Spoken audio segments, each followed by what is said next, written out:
Goan वार्ता लाईव्हच्या या विशेष कार्यक्रमात मी किशोर आपलं स्वागत करतो. आज आपल्यासोबत एक खास गेस्ट आहेत. इंजिनियर्स डे निमित्तानं गोव्यातल्या एका खास इंजिनियरची भेट आम्ही या कार्यक्रमात करून देणार आहोत आणि या ज्येष्ठ अशा इंजिनियरसोबत खास वार्तालाप करणार आहोत. आमच्यासोबत आहेत गोव्याचे एक नामांकित इंजिनियर विकास देसाई सर. त्यांच्याबद्दल जर आपल्याला माहिती द्यायची झाली तर त्यांनी सिव्हिल या 1972 साली ही पदवी प्राप्त केली. त्याच्यानंतर त्यांनी 1973 पासून प्रॅक्टिस सुरू केली. त्यांनी एप्रिल 1988 त्यांना नॅशनल अवॉर्ड मिळालेला आहे. त्याच्यानंतर ते इन्स्टिट्यूशन ऑफ व्हॅल्युअर्सचे कन्व्हेनर म्हणून त्यांनी काम केलेलं आहे. 23rd नॅशनल काँग्रेस या व्हॅल्युअर्सचं जे कन्व्हेन्शन झाले होतं त्या कन्व्हेन्शनमध्ये त्यांनी सहभाग घेतला होता. त्याच्यानंतर फर्स्ट स्टेट इंजिनियर्स कन्व्हेन्शन जे झालं होतं गोव्यामध्ये त्या कन्व्हेन्शनचे चेअरमॅन म्हणून त्यांनी काम केलं होतं आणि त्यांचा गौरव हा वेगवेगळ्या ठिकाणी मुंबई, म्हैसूर, चेन्नई या ठिकाणी त्यांच्या कामाचा गौरवही झाला आहे. आपल्या या व्यवसायानिमित्ताने त्यांनी संपूर्ण जगभरात भ्रमंती केलेली आहे. त्याच्यात विशेषतः चायना, युरोप आणि USA मध्ये त्यांनी भेट दिलेली आहे. त्यांचं काम हे अनेक स्तरावरती खूप मोठं अशा पद्धतीचं काम आहे. ते इंजिनियर जरी असले तरी साहित्य, राजकारण या सगळ्या क्षेत्रात त्यांना रुची आहे आणि त्यांना भरपूर जाण आहे. तर या इंजिनियर्स डेच्या निमित्ताने आम्ही विकास देसाई सरांबरोबर संवाद साधणार आहोत. आपण सुरुवात करूया की त्यांचं बालपण कुठे गेलं आणि त्यांनी इंजिनियर व्हावं असं का ठरवलं. माझं बालपण काणकोणमध्ये गेलं. तिकडेच मी शिकून नंतर मी मडगावला होऊन SSC केली आणि चोगले कॉलेजमधून मी इंटर सायन्स केल्यावरती मी इंजिनिअरिंग कॉलेजमध्ये प्रवेश घेतला आणि तिथून मी BE झालो आणि एक थोडे 5-6 महिने मी मुंबईला जाऊन काही अनुभव घेतला आणि 73 साली मी माझा व्यवसाय सुरू केला. सर, पण तुम्ही इंजिनियर होण्याचा निर्णय कसा काय घेतला. माझे आजोबा वकील होते, आईचे वडील मेंबर ऑफ कौंसिल लेजिस्लेटिव्ह. वडील डॉक्टर होते आणि आमच्या रिलेशनमध्ये कुणीही इंजिनियर नव्हता. म्हणून ती उणीव भरून काढण्यासाठी मला इंजिनियर व्हावं असं वाटलं. सर, मला एक सांगा की त्यावेळेला गोव्यात म्हणजे गोवा पोर्तुगीजकालीन गोवा आणि मुक्तीनंतरचा गोवा असं दोन्ही गोव्याचा अनुभव तुम्ही घेतलेला आहे.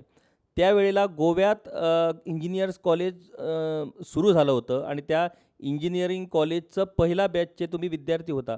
तर गोव्यात ही इंजिनिअरिंग कॉलेज कशी काय सुरू झाली, कुठे सुरू झाली आणि त्यावेळेला ती प्रवेश प्रक्रिया आणि बाकीचं सगळं प्रोसेस कसं काय चालत होता. गोव्यात इंजिनिअरिंग कॉलेज सुरू व्हायला कारण भाऊसाहेब बांदोडकर. भाऊसाहेबांनी 1967 साली इंजिनिअरिंग कॉलेज सुरू केलं आणि ते इंजिनिअरिंग कॉलेज त्यावेळी पॉलिटेक्निकचं जे बिल्डिंग बांधलेली होती त्या बिल्डिंगमधला एक फ्लोअर आम्हाला दिलेला होता पणजीला आणि तिकडे इंजिनिअरिंग कॉलेज सुरू झालं. 5-6 वर्ष सुरू ते झाल्यावरती मग कॉलेज फर्मागुडीला स्थापन झालं, पण ते आमच्या नंतर. सर, मला एक सांगा की बाकीची सगळी जी प्रोफेशन्स आहेत, फॉर एक्झाम्पल मेडिकल प्रोफेशन असेल, जर्नलिझम प्रोफेशन असेल किंवा आणखी वेगळी प्रोफेशनल असेल, या सगळ्या प्रोफेशनलचा नेहमी ही प्रकाश झोतात असतात. परंतु इंजिनिअरिंग हे जे प्रोफेशन आहे त्या प्रोफेशन जास्त चर्चेत असल्याचं आपल्याला दिसत नाही. खरं म्हणजे इंजिनिअरिंग ह्या प्रोफेशनाचा देशाच्या किंवा संपूर्ण विकासाच्या प्रक्रियेत सगळ्यात मोठं योगदान हे इंजिनिअरिंग प्रोफेशनचं आहे. तर तुम्ही जेव्हा इंजिनिअरिंग पूर्ण केलं तेव्हा तुम्ही नेमकं तुमचं हेतू काय होता, ध्येय काय होतं आणि तुम्हाला काय वाटतं की गोव्याच्या एकूण जडणघडणीत इंजिनियर्सचं योगदान कसं काय आहे. तसं इंजिनियरचं काम लोकांच्या नजरेस येत नाही कारण ते सायलंट असतं. रस्त्या बांधणी, पूल बांधणी, धरण बांधणी कुशावती नदीवर धरण बांधून त्यावेळी शेतीला पाणीपुरवठा पोर्तुगीज सरकारने केलेला होता आणि ओपा प्रकल्प खंडेपारमध्ये फोंडा आणि पणजीला पाणी सप्लाय करण्यासाठी तो त्यावेळी कार्यरत होता. हे काम पोर्तुगीज सरकारने केलेलं होतं. नंतर स्वतंत्र झाल्यावरती त्याला मग फार मोठ्या प्रमाणात रस्ते बांधणी सुरू झाली, पूल झाले, धरणं झाली छोटी मोठी आणि त्यामुळे लोकांना पाणीपुरवठा वा रस्ते वाहतूक वगैरे सुरू झाली आणि त्यामुळे लोकांचं जीवन थोड्याफार प्रमाणात सुखकर झालं. सर, जेव्हा गोवा मुक्त झाला त्यावेळेला खरं म्हणजे गोव्यात शिक्षणाच्या बाबतीतही गोवा मागे होता, बाकीच्या बाबतीतही गोवा मागे होता. पण भाऊसाहेब बांदोडकरांनी जेव्हा धुरा घेतली मुख्यमंत्रीपदाची त्यावेळेला त्यांनी शिक्षण, मग पायाभूत सुविधा या सगळ्या गोष्टींना प्राधान्य देऊन ती कामं सुरू केली. त्यावेळेला गोव्यात इंजिनियर्स होते का आणि ती कमतरता त्यांनी कशी काय भरून काढली? गोव्यात त्यावेळी शिक्षणाचा प्रसार पोर्तुगीजकालीन थोडाफार होता. गोव्यात मेडिकल कॉलेज जे आहे पणजीला, इस्कॉल मॅजिक सिरुजिक, ते हिंदुस्थानातलं दुसरं, पहिलं कलकत्त्याला आणि दुसरं इकडे. त्यानंतर फार्मसीचा डिप्लोमा होता, डेंटल डिप्लोमा होता आणि डीपेड म्हणजे डिप्लोमा इन एज्युकेशन ते पण होतं, त्याला कोर्स नॉर्मल म्हणत असत आणि तसं होतं. पण भाऊसाहेब आल्यावरती भाऊसाहेबांना एक गोष्ट लक्षात आली की शिक्षणाचा प्रसार जरी ह्या मध्य भागाला जरी झाला, पणजी मडगाव म्हापसा, तर खेडोपाडी शिक्षणाचा प्रसार व्हायला पाहिजे. म्हणून भाऊसाहेबांनी नुसत्या गावागावात नाही तर वाड्यावर शाळा सुरू केल्या आणि त्यामुळे लोकांना शिक्षण मिळालं आणि आता खेड्यात जी मुलं इंजिनियर झालेली आहेत, डॉक्टर झालेले आहेत, दुसरे लोक काही होऊन रिझर्व्ह बँकमध्ये कामाला गेलेले आहेत, बँकेमध्ये कामाला गेलेले आहेत. म्हणजे त्यामुळे हा शिक्षणाचा प्रसार व्हायला भाऊसाहेबांचा खूप मोठा वाटा आहे. सर, मला एक सांगा की अलीकडच्या काळात मोठ्या प्रमाणात इंजिनियर्स कॉलेजमध्ये जी पदं असतात ती मोठ्या प्रमाणात खाली राहत असल्याचे आता दिसून येते. म्हणजे लोकांचा किंवा तरुणांचा इंजिनियर बनण्याचा कल कुठेतरी कमी होताना दिसतोय आणि बाकी क्षेत्राकडे, म्हणजे इन्फॉर्मेशन टेक्नॉलॉजी म्हणा किंवा बाकी क्षेत्राकडे ही मुलं वळत आहेत. ह्या गोष्टीचा नेमका परिणाम हा विकासाच्या दृष्टीने पडणार असं तुम्हाला वाटत नाही का? विकास म्हणजे नेमका काय आहे? नुसते रस्ते बांधणी, पूल बांधणी, धरण बांधणी याच्या पलीकडे आता इंजिनिअरिंग गेलेलं आहे. इन्फॉर्मेशन टेक्नॉलॉजी म्हणजे इंजिनिअरिंगचा भाग आहे. कॉम्प्युटर इंजिनिअरिंग हाही त्याचा भाग आहे.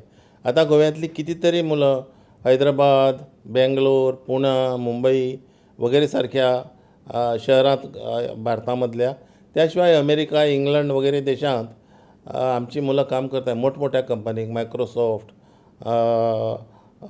मग Amazon.com वगैरे देशात आमच्या गावचे मुलं तिथं मुली काम करतात. खूप मुलीसुद्धा हायर एज्युकेशन अमेरिकेत जाऊन तिकडे आता मोठमोठ्या कंपनीमध्ये काम करीत आहेत. इंजिनिअरिंगचं फील्ड जे आहे ते विस्तारित झालेलं आहे. पूर्वी जे इंजिनिअरिंग होते ते रस्ते बांधणे, पूल, धरणे वगैरे आणि बिल्डिंग्स एवढ्यापुरते मर्यादित होते. नंतरच्या काळात हे इलेक्ट्रॉनिक्स ज्यावेळी आलं त्यावेळी इलेक्ट्रॉनिक्समुळे, कम्प्युटर इंजिनिअरिंगमुळे हे क्षेत्र खूप विस्तारित झाले आणि ते विस्तारित आता होत आहे आणि व्हायलाही पाहिजे आहे. त्याला अनेक कारणं आहेत.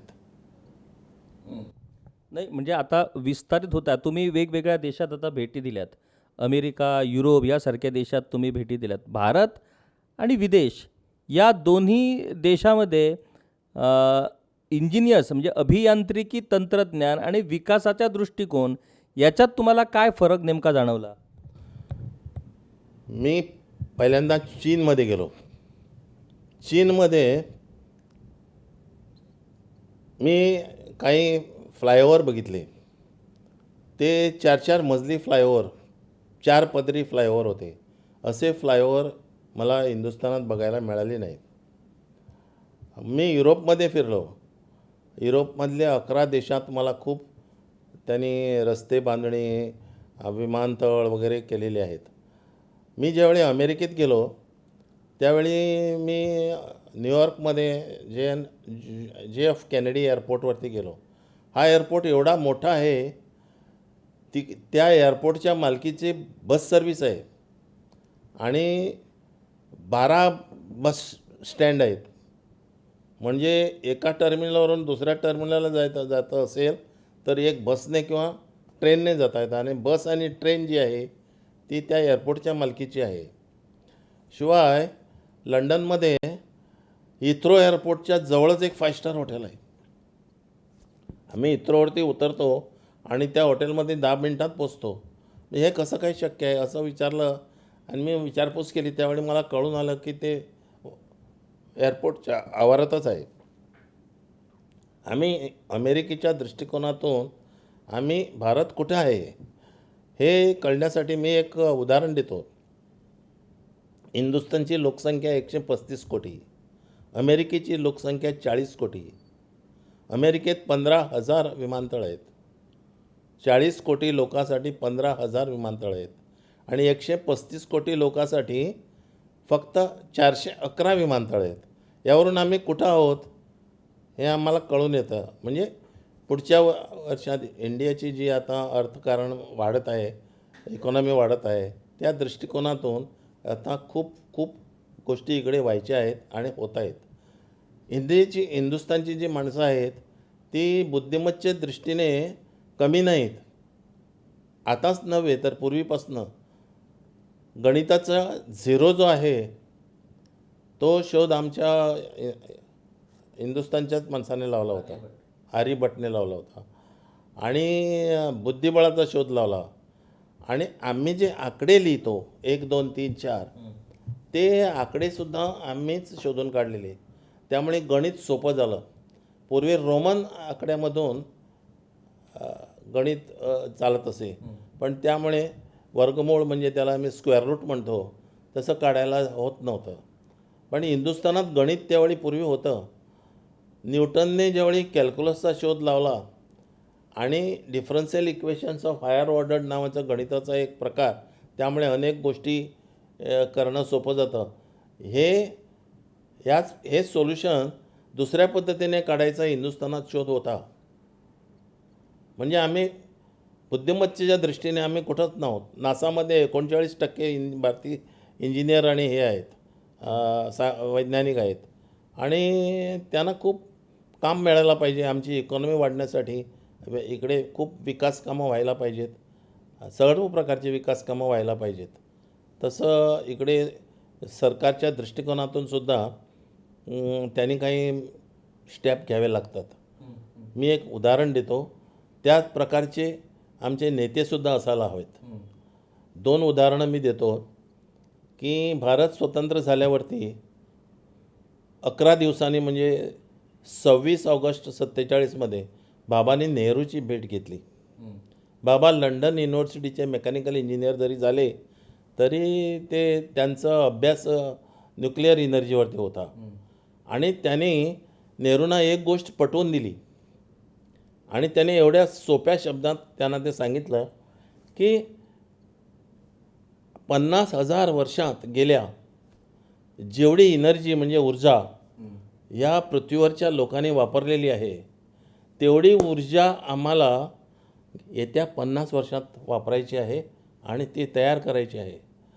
आणि नेहरू ते सायन्सचे ग्रॅज्युएट असल्यामुळे त्यांच्या लक्षात ते आलं आणि बाबांनी सर्वाधिकार दिले आणि ॲटॉमिक एनर्जीचे कमिशनची स्थापना केली आणि त्यामुळे आज आम्हाला कितीतरी ऊर्जा गोव्याच्या जवळपास कैगा प्रकल्पाचे 6 रिॲक्टर चालू झालेले आहेत आणि त्यामुळे विजेचा प्रश्न बऱ्याच प्रमाणात सुटलेला आहे. आता दुसरी गोष्ट म्हणजे कोळशावर जी वीज निर्माण केली जात होती त्यामुळे धुरामुळे आणि कार्बन मोनॉक्साईड, कार्बन डायऑक्साईड यामुळे जे पर्यावरणाचा विनाश होत होता किंवा होत आहे तो विनाश आता कमी व्हायला पाहिजे आणि न्यूक्लिअर एनर्जीसुद्धा वाढायला पाहिजे. त्यामुळे पर्यावरणाचा विनाश होत नाही अशा गोष्टी व्हायला पाहिजेत. आणि त्याशिवाय जलविद्युत प्रकल्प आहेत त्यामुळे धरणं वाढलेली आहेत, त्यावर प्रकल्प चालू आहेत आणि आम्हाला विजेची खूप गरज आहे. आणि या विजेच्या गरजामुळेच आमच्या इंडस्ट्रीज चालू व्हायला हव्यात आणि विजेची गरज खूप वाढणारच आहे. सर मला एक सांगा की सध्याची जी शिक्षण पद्धती आहे, आता तुम्ही जसं सांगितलं की इंजिनिअरिंगसाठी गणित हा सगळ्यात मोठा आणि महत्त्वाचा विषय आहे. सध्याच्या परिस्थितीत जर तुम्ही बघितलं तर सगळ्यात मोठी अडचण जर कुठली असेल तर गणित, आणि ते सोपं व्हावं याच्यासाठी गोवा शालांत मंडळाने एक वेगळा फॉर्म्युला तयार केला आहे की गणित हा विषय मुलांना सोपा व्हावा. परंतु गणित या विषयाबद्दल मुलात आवड निर्माण करणं किंवा गणित या विषयाकडे मुलांना आकर्षित करणं, या गोष्टी सोडून त्याच्यातनं पळवाट कशी शोधून काढावी या संदर्भात सरकारचा विचार किंवा शालांत मंडळाचा किंवा शिक्षण तज्ज्ञांचा विचार चालतो. तर या गणित विषयाच्या संबंधी गोमंतकीय मुलं ही मागे का, आणि त्याच्यात आवड निर्माण जर आपण केली तर हा विषय मुलांच्या आवडीचा किंवा आकर्षणाचा ठरू शकत नाही का? गणित विषय हा तसा कठीण नाही आहे. गणित विषय हा सोपा आहे, पण त्याला खूप लहानपणापासून तयारी व्हायला पाहिजे. आमच्याकडचे पालक तिकडे लक्ष देत नाही असं माझं मत आहे. दुसरी गोष्ट म्हणजे आम्ही जी शिक्षण पद्धती स्वीकारलेली आहे, त्यात आम्ही पहिल्या KG पासून आमची मुलं हल्ली इंग्लिश मीडियममधून शिकत आहेत. पूर्वी काय असायचं, पूर्वी आम्हाला पाढे कळायचे. त्या पाढ्यामुळे गणित सोपं होत असे आणि त्यामुळे गणिताची भीती जात असे. ती आता होत नाही आणि पालकाचं लक्ष तिकडे कमी असल्यामुळे गणिताकडे लहानपणी दुर्लक्ष केलं जातं आणि एकदा का मुलांना ती गणिताची भीती वाटली ती कधीच नंतर जात नाही आणि अशा परिस्थितीमुळे गणिताचं थोडंसं हे कमी होत आहे, झालेलं आहे दुर्लक्ष केल्यामुळे. सर मला एक सांगा की सध्याच्या परिस्थितीत गोव्यात मोठ्या प्रमाणात इंजिनियर्स दरवर्षी शिकून बाहेर पडतात, परंतु त्यांना ज्या पद्धतीनं संधी मिळायला पाहिजेत त्या संधी गोव्यात निर्माण होत नाहीत, आणि त्यामुळे एकतर त्यांना गोव्याबाहेर जावं लागतं किंवा इंजिनियर पदवी घेऊन त्यांना 12वी किंवा 10वीच्या निकालावरती कुठली तरी सरकारी नोकरी स्वीकारावी लागते, आणि अधिक तर मुलांचा कल हा सरकारी नोकरीकडेच जातो आहे. म्हणजे त्यांना एकतर गोव्याबाहेर जायचं नाही आणि इथं जर राहायचं असेल तर इंजिनियर म्हणून त्यांना संधी नाही, त्यांना 12वीच्या शिक्षणावरती किंवा 10वीच्या शिक्षणावरती कुठली तरी LDC किंवा आणखी कसलं तरी अशी पदं घ्यावी लागतात. तर ही नेमकी परिस्थिती जर आपल्याला दूर करायची असेल, जे इंजिनियर्स इथे शिकून जे पदवी घेऊन जे बाहेर पडतात त्या इंजिनियर्सना जर जास्तीत जास्त इथे संधी निर्माण करायच्या झाल्या तर सरकारचं धोरण हे कशा पद्धतीनं असायला हवं? सरकारचं धोरण पद्धतीने असायला हवं याच्यापेक्षा क्वालिटी एज्युकेशन पाहिजे.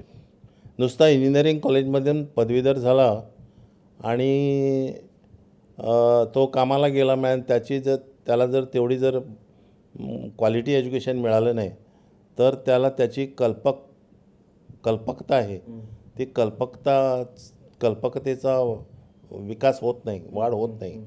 त्यामुळे तो फक्त पुस्तकी ज्ञानापुरता मर्यादित राहतो. आता विकास म्हणजे काय, बाकीच्या गोव्याची विकास कामासाठी काय काय करायला पाहिजेत अशा अनेक गोष्टीचा विचार करायची शक्ती त्या नवीन पदवीधर झालेल्या मुलांना जरा कमीच असते आणि याला काही घरचं वातावरण वगैरे असतं, त्यामुळे हे झालेलं आहे. सर आपण जेव्हा बोलतो तेव्हा तुम्ही नेहमीच एका गोष्टीचं उल्लेख करता, तो म्हणजे विज्ञाननिष्ठ अशा पद्धतीची पिढी आपल्याला घडवायची आहे, आणि दुर्दैवानं तसं होत नाही. विज्ञान किंवा गणित हे विषय कुठेतरी दुर्लक्षित होत चाललेत आणि भलत्याच गोष्टींकडे आपलं लक्ष केंद्रित झालेलं आहे, आणि त्यामुळे जी पिढी निर्माण होते ती एका ठराविक काळानंतर त्यांनाच कळत नाही की पुढे काय. तर ही विज्ञाननिष्ठ पिढी का घडायला पाहिजे, आणि विज्ञाननिष्ठ पिढी जर घडली तर त्याचा फायदा हा आपल्या देशाला कसा काय होऊ शकेल?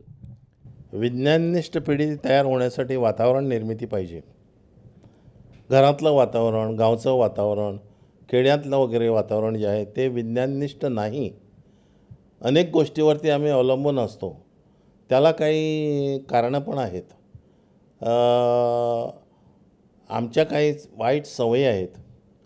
आमच्या देवळात कोंबड्या बकड्यांची जी हत्या होते, आमच्या देवळात जे काही अवैज्ञानिक घडतात त्याचा सगळा उहापोह मी जुन्या रूढी परंपरेच्या नावाखाली त्या जायला हवेत आणि त्यामुळे त्यांची विचारशक्ती वाढायला हवी. हे विचारशक्ती वाढणं आहे ते त्यासाठी कंटिन्युअस विचार करणे, होत असलेल्या गोष्टीचं विश्लेषण करून आपण काही निर्णय घेणे हे महत्त्वाचे असते. त्यासाठी वाचन पाहिजे. आता हल्लीत गोव्यात आजच्यासुद्धा वर्तमानपत्रामध्ये एक बातम्या जादूटोण्या संशयावरून कोणाला तरी मारहाण झालेली आहे. म्हणजे हा जादूटोणा म्हणजे नेमका काय? ह्यात काही विज्ञान गोष्टी आहेत का? तर तशा नसायला पाहिजेत. अशा प्रकारची माणसं इकडे व्हायला पाहिजेत आणि हे सगळं जायला पाहिजे. आणि त्यामुळे काय होतं, आमच्या प्रश्नाकडे आमची बघण्याची दृष्टिकोन विकसित होत नाही. त्यामुळे आमचे प्रॉब्लेम सॉल्व्ह होत नाहीत.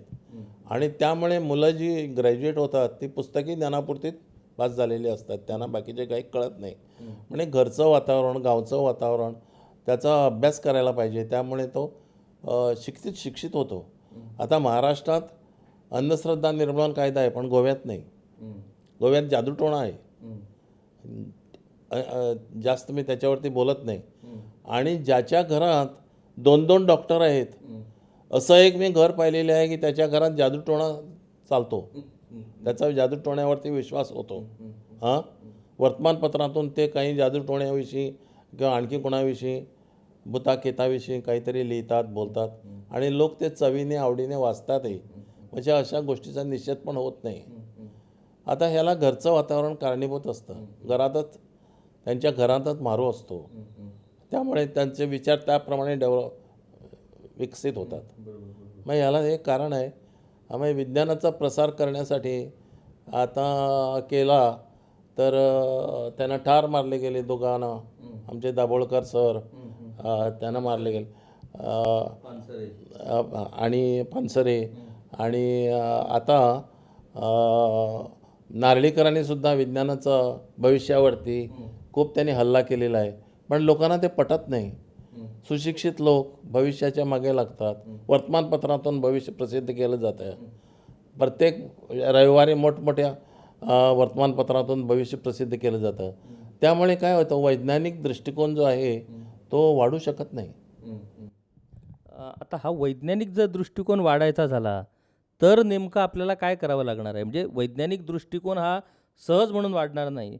तशा पद्धतीनं वैज्ञानिक दृष्टिकोन असलेले शिक्षक जेव्हा निर्माण होतील तेव्हाच वैज्ञानिक दृष्टिकोन असलेली मुलं निर्माण होऊ शकतील. तर वैज्ञानिक दृष्टिकोन असलेले शिक्षकांचा जेव्हा अभाव आहे तेव्हा ती नवीन पिढी घडणं अशक्य नाही. तर हा बदल जर आपल्याला करायचा झाला तर तो कशा पद्धतीनं करता येईल? पहिल्या प्रथम मी एक उदाहरण देतो. चीनमध्ये 50-60 वर्षापूर्वी चीनमध्ये एक रेड रेव्होल्यूशन नावाची एक क्रांती झाली माओने. त्या क्रांतीमध्ये त्यांनी काय केलं की अंधश्रद्धा पसरविणारी जी पुस्तकं आहेत, जी गाणी आहेत, जे म्युझिक आहे, जे विचार आहेत आणि असे करणारे लोक आहेत त्यांच्यावरती बंदी घातली आणि ही पुस्तकाचं त्यांनी हे केलं, नष्ट केली ही पुस्तकं. अशा प्रकारचं काहीतरी इकडे व्हायला पाहिजे. पण आम्ही डेमोक्रेसी असल्यामुळे अशा प्रकारचे स्टेप्स गव्हर्नमेंट घेऊ शकत नाही. ते लोकशिक्षणातून व्हायला पाहिजेत. आणि शिक्षित लोकांनी अशा प्रकारचे कामं करायला पाहिजेत. आणि ते स्वतः बंद करायला पाहिजेत. काही गोष्टी घरात परंपरेच्या नावाने चालणाऱ्या काही गोष्टी बंद व्हायला पाहिजेत.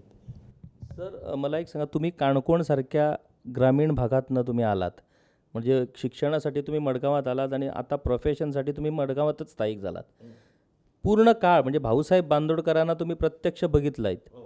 भाऊसाहेब बांदोडकर आणि त्याच्यानंतर म्हणजे आपण आता गोवा मुक्तीची 60 वर्षे पूर्ण करत आहोत. या 60 वर्षाचे तुम्ही आय विटनेस आहात.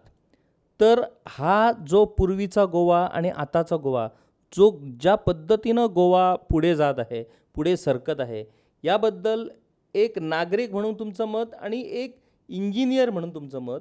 दुसरी गोष्ट, सध्या ज्या पद्धतीनं विकास म्हटलं जातं, तो विकास गोव्यासारख्या या छोट्या प्रदेशाला सस्टेनेबल ठरणार आहे का? कारण विकासाची जी व्याप्ती आहे ती आपल्याला आपल्या भौगोलिक मर्यादांचा विचार करूनच तशा पद्धतीने विकासाचं नियोजन करायला पाहिजे. कारण आपली पद्धत गोवा हा एक पूर्वीचा ॲग्रो ॲग्रो म्हणजे शेतीप्रधान अशा पद्धतीचं हे राज्य. जेव्हा माणूसच आपलं अस्तित्व गमावून बसेल तेव्हा त्या विकासाचा अर्थ काय? शेवटी विकास हा कशासाठी? विकास हा त्या माणसाचं जीवन सुखद आणि समाधानी व्हावं याच्यासाठी विकास असतो. तर माणसाचं अस्तित्व नष्ट करू पाहणारा जो विकासाच्या ज्या कल्पना मांडल्या जात आहेत, तो विकास हा गोवेकर कितपत मान्य करतील? गोव्यात विकास होत नाही असं माझं मत नाही. विकास होत आहे. रस्त्याची बांधणी होत आहे. शाळा सुरू झाल्या आहेत. कॉलेजेस जवळजवळ सुरू झालेली आहेत. इंजिनिअरिंग कॉलेज आहे 2-4, फार्मसी आहे. सर्व प्रकारचं आमचं विद्यापीठ आहे. या विद्यापीठात अनेक प्रकारचं शिक्षण, अनेक विषयाचं शिक्षण PhD पर्यंतचं शिक्षण दिलं जात आहे. म्हणजे अशा परिस्थितीत विकास होत नाही असं नाही. विकास होत आहे. पण ज्या वेगाने खेडोपाडी तो पसरायला हवा होता तसा तो होत नाही. याला कारण आमचे सामाजिक परिस्थिती आहे. गोव्यातील सामाजिक परिस्थिती आहे आणि त्या खेडेगावात ज्या परंपरेच्या नामाखाली काही गोष्टी चालतात त्यावरती लगाम व्हायला पाहिजे. आता कायद्याने तो बंद करता येतील का नाही, तरी पण त्याला गव्हर्नमेंटने काहीतरी साथ द्यायला पाहिजे. महाराष्ट्रात जसा अंधश्रद्धा निर्मूलन झालेला आहे कायदा, तसा कायदा गोव्यात व्हायला हवा. तुम्ही आता अनेक राजकारणं, अनेक सरकार तुम्ही बघितलीत तर अनेक राजकारणं, अनेक सरकार तुम्ही बघितली तर या सगळ्या संपूर्ण काळात एक विज्ञाननिष्ठ मानसिकता असलेली व्यक्ती किंवा विकासाचा एक चांगला अशी संकल्पना असलेली व्यक्ती किंवा असा राजकीय नेता तुम्हाला अनुभवायला मिळाला आहे का? भाऊसाहेब बांदोडकर हे मोठं उदाहरण आहे, फार मोठं उदाहरण आहे. शिक्षणाचा प्रसार झाल्याशिवाय विकास होणार नाही ही त्याची धारणा होती आणि त्यांनी जी वाड्यावाड्यात शाळा स्थापन केल्या त्याचा आज आम्हाला अनुभव मिळत आहे. ही मुलं आता मोठमोठी झालेली आहेत. हल्लीच मी काही काणकोण भागात पूर्वीपासून मी फिरतच आहे. तिथली मुलं डॉक्टर झालेली आहेत, इंजिनियर झालेली आहेत, मोठमोठ्या कंपनीत काम करत आहेत, अमेरिकेत पोचलेले आहेत. अमेरिकेत मोठ्या कंपनीत ते काम करत आहेत आणि त्यांचा प्रभाव, तिकडचं वातावरण बघून त्यांचा विचार बदललेलेच असणार असं माझं मत आहे आणि ते जे काय घरी विचार पोचवतात त्याचा परिणाम व्हायला पाहिजे. सर, इंजिनियर्स डेच्या निमित्तानं आम्ही हा संवाद साधतो. मुळात हा इंजिनियर्स डे साजरा का होतो आणि या इंजिनियर्स डेचं महत्त्व काय आहे? इंजिनियर्स डे म्हणजे मोक्षकुंडम विश्वेश्वरय्या नावाचे एक फार मोठे इंजिनियर भारतात होऊन गेले. ते म्हैसूरचे, म्हैसूर सरकारचे ते दिवाण पण होते आणि सर्व धरणात त्यांचा सहभाग होता. म्हैसूरला बांधलेलं कृष्णराज सागर धरण तुम्ही पाहिलेलं आहे. त्याच्यावरती त्याच्या भोवती ते वृंदावन गार्डन हे त्यांनी केलेलं आहे आणि म्हैसूर राज्यात त्यावेळी पाणी पुरवठाचं त्यांनी केलेलं आहे आणि ते अत्यंत म्हणजे ते साधे सरळ माणूस होते.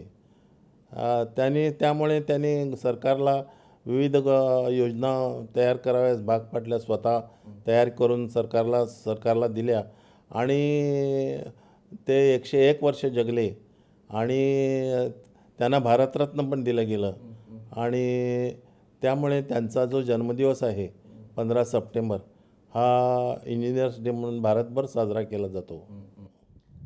सर, आपण शेवटच्या सत्रात माझा एक शेवटचा प्रश्न तुम्हाला की एक इंजिनियर या नात्याने नव्या पिढीला तुम्ही नेमका काय संदेश देणार आहात आणि इंजिनिअरिंग प्रोफेशन हे अधिक सक्रिय होऊन त्याचा उपयोग गोव्याच्या जडणघडणीत, गोव्याच्या विकासात चांगल्या पद्धतीनं होण्यासाठी काय करावं लागणार?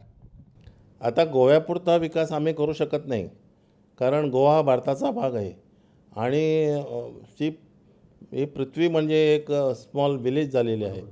म्हणजे टेक्नॉलॉजी ट्रान्सफर जे आहे ते टेक्नॉलॉजी ट्रान्सफर एकदम जोरात होत आहे.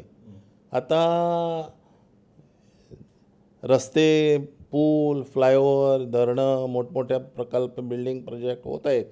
एक गोष्ट जरी असली तरी त्याच्या पलीकडे आम्हाला ऊर्जा प्रकल्प पाहिजेत.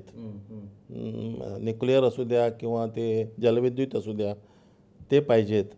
आणि कोळशावरती जी वीज चालणारे प्रकल्प आहेत ते बंद व्हायला पाहिजेत. दुसरी गोष्ट म्हणजे पूर्वी काय होत असे की सायन्समध्ये जे संशोधन होत असे त्याचा परिणाम इंजिनिअरिंगमध्ये यायला बरीच वर्ष लागत. पण आता तसं होत नाही. आम्ही ज्यावेळी इंजिनिअरिंगमध्ये कॉलेजमध्ये होतो त्यावेळी साधा कॅल्क्युलेटर आमच्याकडे नव्हता. त्यावेळी कॅल्क्युलेटर नव्हते. आम्ही स्लायडरवरती हे करत होतो. त्यामुळे डेसिमल पॉईंटचा आम्हाला कॉन्फिडन्स होत नसे. आता नुसते कॅल्क्युलेटरच नव्हे तर कॉम्प्युटर आलेले आहेत आणि लहान मुलंसुद्धा कॉम्प्युटर वापरत आहेत. माझा नातू कॉम्प्युटर वापरतो, नवीच शिकणार. आता हे टेक्नॉलॉजी ट्रान्सफर जी आहे ती फास्ट झालेली आहे आणि असं हे व्हायला पाहिजे. आणि या टेक्नॉलॉजीमध्ये अनेक गोष्टी आता येतात. पूर्वी चोगम ज्यावेळी झालं 1982मध्ये त्यावेळी चोगमचे फोटोग्राफ इकडून दुसऱ्या राज्यात जाण्यासाठी त्याला ते नव्हतं. त्यावेळी ती सुविधा नव्हती. त्यावेळी ते तयार करण्यात आली होती. आता आम्ही आमच्या मुलांना अमेरिकेमध्ये आमच्या मोबाईलवरून नुसते फोटोच नाही, आवाज जन्म झालेल्या नातवाचा आवाज आजोबा आणि आजी ऐकू शकतात रडण्याचा. आणि या गोष्टी आम्ही आता बघतो आहोत त्यांचं काय आहे ते. आता आमची मुलं तिकडे आहेत आणि त्यांना त्या नवीन टेक्नॉलॉजीचा त्यांना वापर करावा लागतो. त्यांच्याशी त्यांचा संबंध येतो. आता चिप डिझायनिंग, या चिप डिझायनिंगमध्ये आता चिप्स जी आहे इलेक्ट्रॉनिक्समधली ती वॉशिंग मशीनपासून, टी व्हीपासून, कारपासून त्या अनेक गोष्टी त्याचा उपयोग होतो. म्हणजे चिप डिझायनिंग जी आहे ती भारतामध्ये होत नाही. किंवा डिझाईन जरी अमेरिकेमध्ये केलं त्याचं प्रोडक्शन चीनमध्ये होतं. आणि चीनमध्ये कोरोना आल्यामुळे चीनमधून आयात बंद झाल्यामुळे सध्या अमेरिकेमध्ये चिप्स मिळत नसल्यामुळे वॉशिंग मशीन घेण्यासाठी 1-1.5 महिन्याचा अवधी लागतो. म्हणजे ही चिप डिझाईन करण्यासाठी जे काय पाहिजे ते आम्ही डेव्हलप करायला पाहिजे. एक सेमीकंडक्टर हे आता इंजिनिअरिंगचा भाग झालेला आहे. नुसते रस्ते बांधणी, बिल्डिंग, धरण, फ्लायओव्हर वगैरे नाही, तर ही सेमीकंडक्टर जो आहे त्यावरती संशोधन होऊन म्हणजे कमीतल्या कमीत इलेक्ट्रिसिटी त्या ठिकाणी पोचवायला ते जे सेमीकंडक्टरची जरूर आहे ते सेमीकंडक्टरवरती संशोधन होऊन ते व्हायला पाहिजे. अनेक लोक तिकडे आहेत, डिझायनर पण आहेत आणि आमच्या भारतातसुद्धा ते होत आहे. आता हे त्याशिवाय ग्लोबल वॉर्मिंग आहे, हा एक मोठा इश्यू आहे. परवाच एक बातमी आली की 2050मध्ये मुंबईचा दक्षिणेचा भाग पाण्याखाली जाणार आहे. आणखी काही दिवसापूर्वी युनेस्कोचा अहवाल आला होता की 2080 साली वास्कोत पाणी शिरणार आहे. नुसतं शहरात पाणी शिरणार नाही, त्या सखल भागातून ते शेतीमध्ये पसरणार आहे आणि शेती नापीक होण्याचा संभव आहे. त्या खाऱ्या पाण्यामुळे कोरोजन वाढेल. कोरोजन म्हणजे ऑक्सिडेशन वाढेल. त्यामुळे यासाठी आमच्या टाउन प्लॅनिंग डिपार्टमेंटने आतापासून टाउन प्लॅनिंगची नवीन पद्धती काढायला पाहिजे की 50 वर्षानंतर जे रेसिडेन्स आताच्या शहरी भाग आहे किंवा नागरी भाग आहे त्याचे स्थलांतर होण्यासाठी तयारी करावी लागेल. हे टाउन प्लॅनिंगचं काम आहे. आणि मी अमेरिकेत गेलो त्यावेळी मी सिएटलला भेट दिली. तिकडे मी बरेच दिवस राहिलो. सिएटलला पूर्वी टार्झन फॉरेस्ट होतं. म्हणजे नुसत्या वाटावरनं घोडे चालायचे आणि घोड्यावरून गेलेला माणूस 50 वर्षापूर्वी वाट चुकत असे. पण आता त्यांनी काय केलं, ते टार्झन फॉरेस्ट अनेक ठिकाणी तसंच ठेवलं आहे. आणि तुम्हाला आश्चर्य वाटेल, मायक्रोसॉफ्ट नावाची जी मोठी कंपनी आहे, त्या कंपनीच्या ऑपोजिट म्हणजे त्याच्या समोर फार मोठं जंगल आहे आणि त्या जंगलात हरणं आहेत. ती नागरी वस्तीमध्ये येतात आणि खाऊन जातात. लोक त्यांना काही करत नाही. मी ज्या ठिकाणी राहत होतो, संध्याकाळी मी मॉर्निंग वॉकला जाताना मी ससे पाहिले कंपाऊंडमध्ये. त्यांना कोणी हाकलत नाही. आणि आमची इकडची मंडळी तिकडे स्थायिक झाली आहे, ती सशांना भीते, कारण त्यांनी रानात जंगलात ससा पाहिलेला नाही. अशा गोष्टी असतात. या गोष्टीचं निसर्गाचं रक्षण करण्यासाठी पण पाहिजे आणि आम्हाला सगळ्याच गोष्टी हव्या आहेत. याच्या नावाने जंगलतोड वगैरे होता कामा नये, त्याचं नियोजन करायला पाहिजे आणि जरुरीपुरते ते सगळं व्हायला पाहिजे. म्हणजे हायवेची गरज आहे. कारण रस्त्यावरून येताना एक ट्रक भेटला, तो 5 मिनटं तो आम्हाला क्रॉस करता येत नाही. असे जर 5 ट्रक जर भेटले तर 25 मिनटात आमचं पेट्रोल पण जातं, कार्बन डायऑक्साईड, कार्बन मोनॉक्साईड पण तयार होतो, वेळेचा पण वेळ पण खर्च होते. या गोष्टी व्हायला पाहिजेत. तुम्ही अत्यंत महत्त्वाच्या मुद्द्याला आता हात घातलात की विकास करताना पर्यावरणाचं संरक्षण हा देखील महत्त्वाचा मुद्दा आहे. तुम्ही नियोजन करण्याची जरुरी आहे.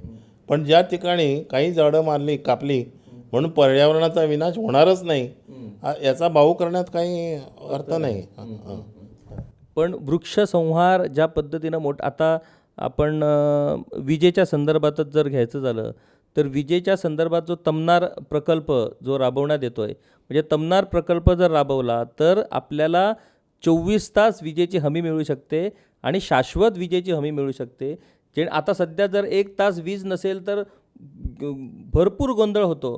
म्हणजे सरकारच्या नावानं खडे फोडले जातात, वीज मंत्रीच्या नावानं खडे फोडले जातात, परंतु ती जर वीज अखंडित अशा पद्धतीनं जर वीज देण्याचा प्रयत्न केला किंवा तशा पद्धतीनं जर कामाचं नियोजन केलं तर मग त्याला विरोध होतो. ही जी मानसिकता आहे, त्या मानसिकतेबद्दल तुम्ही काय म्हणणार? त्या मानसिकतेबद्दल आम्ही काय म्हणू शकतो, ते आम्ही सांगितलं म्हणतं ते ऐकणार नाहीत. कारण त्यासाठी व्यवस्थित नियोजन पाहिजे. जे सरकारचं काय असतं, जे व्हाईट कॉलर जॉबवाले असतात ते फक्त शहरापुरता विचार करतात. बरोबर. शहरापुरता विचार करून चालत नाही. ग्रामीण भागात एक गवळीवाडा किंवा धनगरवाडा असतो. त्या धनगरवाड्यात ते काय काय करतात, एक शेतकरी असतो, त्या शेतकरी आपल्या घरात काय काय ठेवतो, बी बियाणे ठेवतो, पिकलेले धान्य ठेवतो, अवजारे ठेवतो, वेळ प्रसंगी वासरांना पण बांधतो. म्हणजे ही गोष्टी टाउन प्लॅनिंग लक्षात घेत नाही. टाउन प्लॅनिंगला या गोष्टी लक्षात आणून द्यायला त्या गावचा एक माणूस त्या कमिटीवरती असायला हवा. अशा माणसाची नेमणूक तिथे होत नाही. शहरातले व्हाईट कॉलरवाले तिकडे त्यांची नेमणूक केली जातात आणि दूरवर राहणारे, सत्तेत असणारे, पण त्या जास्त विचार न केलेले, विचार करू न शकलेली माणसं जी आहेत ती त्या बाबतीत आपला काही प्रभाव पाडू शकत नाही. नाही, खूप महत्त्वाचा मुद्दा सर तुम्ही उपस्थित केला की म्हणजे विकासाला विरोध का होतो? कारण विकास करताना त्याचा सारासार विचार केला जात नाही, एका फक्त दृष्टिकोनातनं विचार केला जातो. त्याचा जर सारासार विचार केला आणि जो घटक आहे, पीडित घटक आहे, ज्यांना त्या गैरव्यवस्थेचा किंवा दुर्व्यवस्थेचा परिणाम भोगावा लागतो, अशी लोकं जेव्हा त्या विकासाच्या मुख्य प्रक्रियेत येणार तेव्हाच ती पटवून देऊ शकणार लोकांना की हा विकास का गरजेचा आहे. म्हणजे लोकांनाही काय वाटतं की हे फक्त एका ठराविक उद्दिष्टांसाठी विकासाचं नियोजन करत आहेत, त्यांनी सारासार विचार केलेला नाही. दुसरी गोष्ट मला एक सांगा सर, की आता आपण 60 वर्ष गोव्यानं पूर्ण केलेली आहेत. गोव्यात आता मोपा आंतरराष्ट्रीय विमानतळ येणार आहे. त्याच्यानंतर मुर्मुगाव बंदराच्या विकासाचंही नियोजन आहे. तुम्हाला माहीत आहे की म्हणजे पेडणे ते काणकोणपर्यंत नॅशनल हायवेचं काम जोरात सुरू आहे. तर या सगळ्या विकासाच्या अनुषंगाने पुढच्या 10-15 वर्षात जो गोवा असेल तो कसा काय गोवा असेल? विकासाच्या दृष्टीनं आपण विकसित होऊ, पण जोपर्यंत विकासाच्या बरोबरच माणूस विकसित होत नाही तोपर्यंत विकास आणि माणूस ह्यांचं समतोल हा होणं खूप कठीण बनणार आहे. तर विकासाच्या गतीनंच माणसाचाही विकास होण्याची गरज आहे. या बाबतीत तुमचं काय मत आहे? या बाबतीत मत म्हणजे शिक्षणाबरोबर विचारशक्ती वाढायला हवी आणि त्यासाठी वाचन हवे. अनेक विषयाचं वाचन हवे. पूर्वी इंजिनिअरिंग एक क्षेत्र काही गोष्टीपुरती मर्यादित होतं. आता इंजिनिअरिंग एक क्षेत्र हे त्याच्यापुरते मर्यादित नाही, ते खूप मोठं झालेलं आहे. आणि ते अमेरिकेतील जो संशोधन आहे त्या संशोधनापर्यंत पोचलेलं आहे.